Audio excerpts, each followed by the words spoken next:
जय श्री राम दोस्तों, स्वागत है आपका आज की वक्त चर्चा में, जहां पूरा विश्व भारत के गौरव का गुणगान कर रहा है, भारत की मैच्योरिटी का, भारत की पॉलिसीज़ का, भारत की लीडरशिप का गुणगान कर रहा है।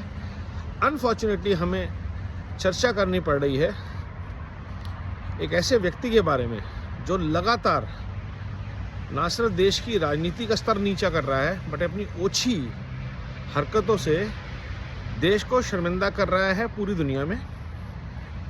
और ना सिर्फ देश को शर्मिंदा कर रहा है, बहुत सारे राजनीतिज्ञों को भी वो शर्मिंदगी का पात्र बना रहा है। और उस व्यक्ति का नाम सब जानते हैं, राहुल गांधी।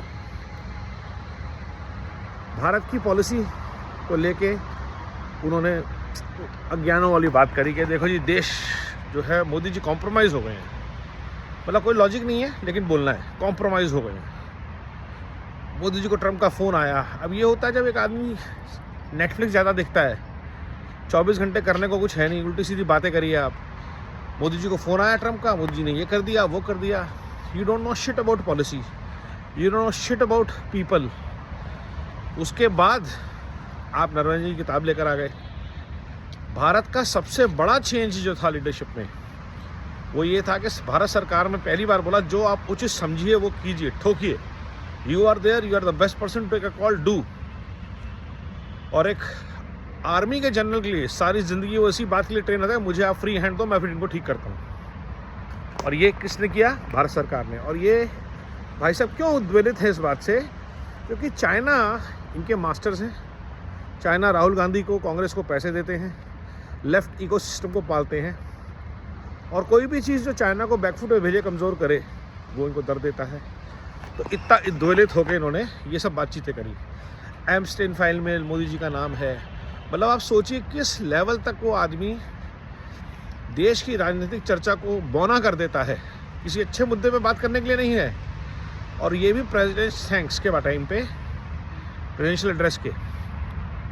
और वर्स्ट, उसके बाद एक एक्स पार्टी मेंबर को आपके, जो बीजेपी में आ गया, आप गद्दार बोल रहे हैं, गद्दार दोस्त। और वो आदमी जिसके दादाजी ने देश के लिए, पंजाब के लिए, आपकी पार्टी के लिए बलिदान दिया, उस व्यक्ति को आपने गद्दार दोस्त बोला। उसने आपको क्या बोल दिया आगे? देश के गद्दार हो तुम। क्या इज्जत रह गई कांग्रेस की पार्टी की? और हकीकत ये है कि कांग्रेस के मन में ऐसे विचार आते क्यों हैं? क्योंकि गद्दारी किसने करी 84 में? खालिस्तान मूवमेंट को किसने हवा दी? इसी परिवार ने। एलटीटी को किसने हवा दी? इसी परिवार ने। और उसी नफरत की राजनीति में, उसी लूट झूठ और फूट की राजनीति, फूट करने की राजनीति में इनके घर के लोग मर गए, गोलियों से उड़ गए, बमों से उड़ गए, शहीद नहीं हुए, बलिदान नहीं दिया, अपनी नफरत की राजनीति का खुद शिकार हुए। बंटवारा किसका आइडिया था? वो राजनीति से कौन शिकार हुआ? लेकिन आज भी ये देश को बांटने से, देश के लिए जिन लोगों ने अपने परिवारों का बलिदान दे दिया, उनको गद्दार कहने से पीछे नहीं हटते। वो भी आप किसको कह रहे हैं? एक सिख को, क्योंकि वो बीजेपी में आ गया। आपने कभी बीजेपी से नवजोत सिंह सिद्धू के बारे में ऐसा सुना? नहीं। और शायद इसलिए वो वापस आना चाहते हैं। तो ये जो कांग्रेस का हाल है, राहुल गांधी ने किया हुआ, ये बहुत ही ज़्यादा शर्म वाली बात है, बहुत ही ज़्यादा शर्म वाली। और इसके साथ एक और विडंबना ये है कि इनके आसपास के लोग इनको चढ़ा के मजे लेते हैं कि राहुल गांधी ने क्या भाषण दिया। मोदी जी को जो हेड ऑन टेक ऑन कर सकता है वो राहुल गांधी है। मिट्टी धूल चटा दी और ये आदमी पागल होकर फिर शुरू हो जाता है। तो this is a typical case कि आप पागल आदमी को पावर दे दो, माइक दे दो, और वो पूरे देश को भड़का के रखेगा, फुसला के रखेगा, लड़ा के रखेगा। Rahul Gandhi is an exact example of that. और आप ये पूरा इकोसिस्टम देख लीजिए कैसे काम कर रहा है। चाहे वो योगेंद्र यादव हो, चाहे वो कल अखिलेश प्रताप सिंह हो, चाहे वो ऑपोजिशन के लीडर्स हों। वाह राहुल गांधी, क्योंकि या तो सारे नेपोटिज्म के नेपो किड्स हैं जो इनके साथ खड़े हैं, वरना। और एक आदमी में ये घमंड आ ही जाता है जब आपसे ज़्यादा क्वालिफाइड, आपसे ज़्यादा पढ़े लिखे, आपसे ज़्यादा एक्सपीरियंस्ड, आपसे ज़्यादा डिलीवर किए हुए लोग आपको रिपोर्ट करते हैं। शशि थरूर के सामने राहुल गांधी कुछ नहीं है। और ऐसे कई नेता, बिट्टू के सामने भी राहुल गांधी कुछ नहीं है।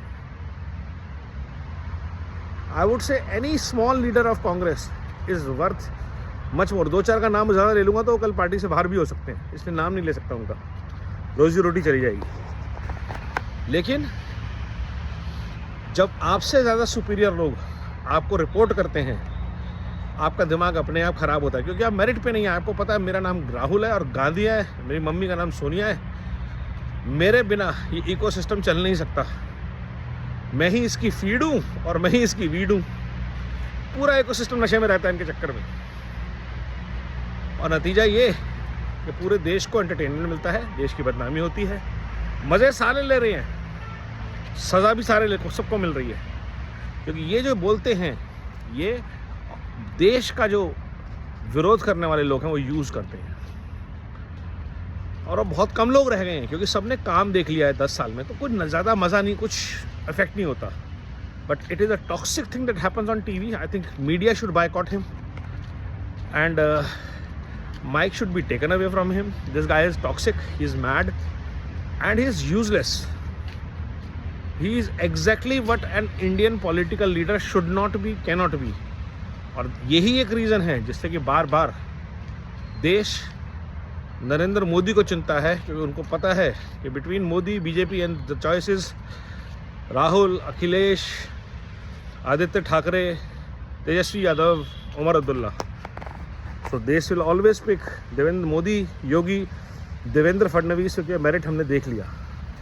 नमो भारत, वंदे मातरम, जय हिंद।